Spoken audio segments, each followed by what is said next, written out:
আচ্ছা ভাইরা, তো একবারে খুব ভালোভাবে খেয়াল করবা যে সমদ্বিবাহু ত্রিভুজ মানে কি, মানে আছে তোমার যে ত্রিভুজে দুইটা বাহু সমান সেটা, আর একটা বাহু অসমান, মানে মানে এই দুইটার মতো না আর কি।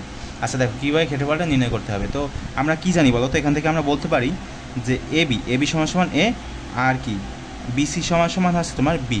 আচ্ছা ভালো কথা। তো এখান থেকে আমরা যেটা করতে পারি সেটা হচ্ছে আমরা একটা লম্ব আঁকতে পারি, যে এডি লম্ব বিসি, মানে বিসি এর ওপর এডি লম্ব আঁকি। তো বিসি এর ওপর এডি লম্ব যদি আমরা আঁকি তাহলে কি আমরা বলতে পারি না যে অতএব বিডি সমান সমান তোমার সিডি, ঠিক আছে? মানে দুই ভাগে ভাগ হয়ে গেল বিডি আর সিডি, ঠিক আছে? তো ভাগ হয়ে গেলে এখানে এই যে পরিমাপটা মানে বিসি কত, বি ছিল না, এখন হয়ে যাবে কি, এখন হয়ে যাবে তোমার b/2। আচ্ছা তো গেল। এখন দেখো, এখন যেহেতু আমরা এটাকে ভাগ করছি তার মানে একটা সমকোণী ত্রিভুজ উৎপন্ন হয়েছে, এ বি ডি, এটা একটা সমকোণী ত্রিভুজ। এখন আমরা লিখতে পারি, কি লিখতে পারি, যে ত্রিভুজ এ বি ডি এটা হচ্ছে তোমার সমকোণী, এখানে লিখবা বাংলা ভাষায়, আমি লিখলাম না। এখান থেকে আমরা বলতে পারি যে এ বি স্কোয়ার কি, এই যে এ বি স্কোয়ার সমান সমান হবে তোমার বিডি স্কোয়ার প্লাস হবে তোমার এডি স্কোয়ার। আচ্ছা এখন এখান থেকে মূলত আমরা এডি এর যে মান সেটা আমরা বের করবো। তো এখন আমরা লিখতে পারি কি, যে এডি স্কোয়ার সমান সমান হবে তোমার এ বি স্কোয়ার মাইনাস হবে তোমার বিডি স্কোয়ার। এরকম যদি হয় তাহলে এখন দেখো তো ভাই, এ বি এর মান কত, এ বি এর মান হচ্ছে তোমার এ, ঠিক আছে? তো সেই এটা এখানে লিখবা যে এ স্কোয়ার, আর বিডি এর মান কত, বি, সরি হাফ বি, ঠিক আছে? হাফ কেন, কারণ সম্পূর্ণ বিসি হচ্ছে তোমার, যদি বি হয় তাহলে বিডি হবে তোমার হাফ, সেজন্য।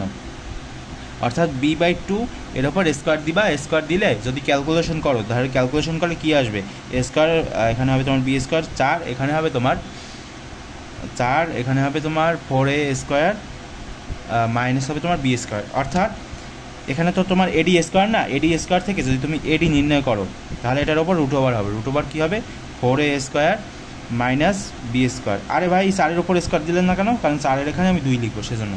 আচ্ছা হলো।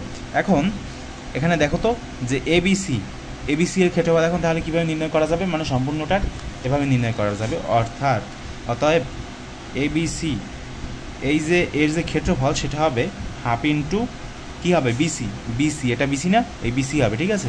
হাফ ইন্টু বিসি ইন্টু কী হবে এডি, ঠিক আছে? এই যে লম্বটা এটা তোমরা তো জানো যে ত্রিভুজের যে ক্ষেত্রফল সেটা কীভাবে নির্ণয় করা হয়, এডি।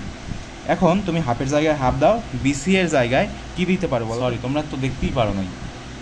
আচ্ছা দেখো এই যে হাফ ইন্টু বিসি এর জায়গায় বি, এরপর হবে তোমার 4a square minus b square, calculation করলে b/4, মানে এই 2 আর এই 2 হচ্ছে তোমার গুণ হয়েছে, তাহলে উপরে হবে বি আর নিচে হবে 4, তাহলে হবে কি root over 4a square minus b square, ঠিক আছে?